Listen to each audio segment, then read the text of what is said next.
Dobar dan, danas ima jednu temu koja će biti, vjerujem, zanimljiva većem dijelu triatlonske populacije, a riječ je o aerodinamici. Oni koji me prate malo duže znaju da sam lani eksperimentirao s pozicijom i spustio sam taj prednji dio dosta nisko i nisam imao nikakve koristi od toga, tako da to je bio jedan od razloga zašto sam mislio da mi je pozicija ova kakva je više manje dobra i da ne trebam obraćati previše pažnje na nju. Međutim, na nekoliko ovih zadnjih utrka sam skužio da bi u biti ja za svoje vate koje imam na utrci trebao biti brži. Našao sam neke fajlove sa snagom od natjecatelja koji su bili po 10-15 minuta brži od mene, a imali smo slične vate po kilogramu. I to je bio glavni razlog koji me ponukao da potražim stručnu pomoć i vidio sam da u Engleskoj sad imaju taj Boardman Performance Center, napravili su zračni tunel u kojem se testira aerodinamika i isključivo je namijenjen za bicikliste. Tako da nisam puno čekao, znači odmah nakon što sam se vratio iz Barcelone bukirao sam posjet Engleskoj i rezultati su bili dosta dobri, tako da ja mislim da će mi se testiranje nije jeftino, ali će mi se vjerovatno isplatiti nakon prve utrke u idućoj sezoni. Samo testiranje je bilo podijeljeno u dva dijela. Prvo smo imali biomehanički dio u kojem su vidjeli koliko sam fleksibilan ili nefleksibilan i gledali su kako optimizirati poziciju sa biomehaničkog aspekta. I ono što mi je bilo zanimljivo je da nisu spuštali prednji dio, nego naprotiv čak su ga podigli. Međutim, ono što se dogodilo je da kad su mi podigli volan, nije se dogodilo ovo da se cijeli podigne, nego je se dogodilo ovo. I u biti je se ta ploha koja udara u vjetar je se samim tim smanjila. I pozicija je iz ovih njihovih mjerenja se činila da će mi biti udobnija za voziti od ove moje stare pozicije. Nakon toga je išao drugi dio i glavni dio testiranja gdje je sve to trebalo verificirati u zračnom tunelu. Prvo su postavili poziciju s kakvom sam došao, napravili su to početno mjerenje da se odredi početna ta razina aerodinamike, početna razina otpora zraka i u toj početnoj poziciji sam imao taj CDA, koeficijent otpora od 0,22, što je nije loše, ali nije sad ni previše dobro. Ukupno smo u zračnom tunelu napravili 23 mjerenja, znači svaki put počeli bi sa te početne pozicije, nešto bi promijenili, vidjeli bi da li to funkcionira ili ne. Ako funkcionira, onda bi to prihvatili bi tu promjenu i nastavili dalje tražiti nešto drugo. Testiranja su se radila na brzini vjetra od 45 km/h pod kutom od 7,5 stupnjeva. Kao što sam rekao, početni koeficijent otpora je bio 0,22 i prva stvar koju smo promijenili je da smo išli testirati poziciju iz tog biomehaničkog laboratorija.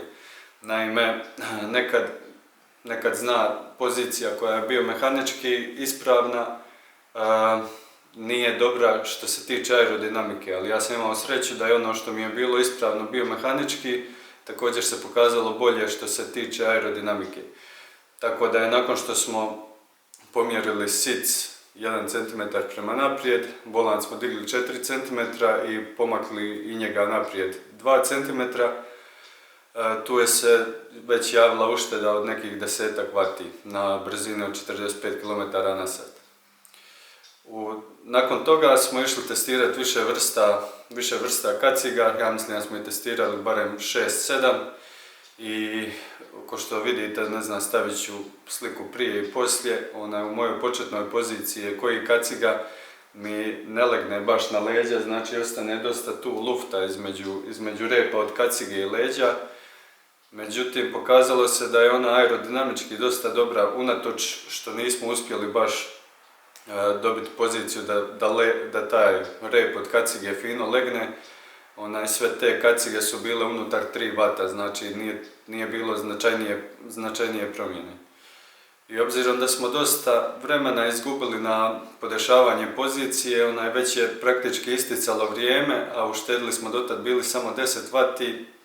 Ja sam naravno očekivao više, obzirom da kad sam bukirao taj test, dosta sam istraživao po internetu i našao sam videe. Mislim, ja kad bi svoju staru poziciju vidio bi odmah par stvari koje bi se dale popraviti.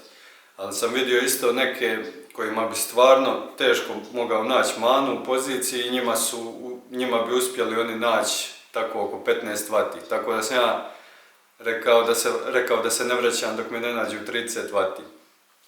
I već sam počeo pomalo gubiti nadu, znači isprobavali smo svašta nešto, ali nije tu bilo značajnije promjene, znači probavali smo ruke malo suziti, znači primaknuti ove podlaktice, nije bila nikakva promjena za mene.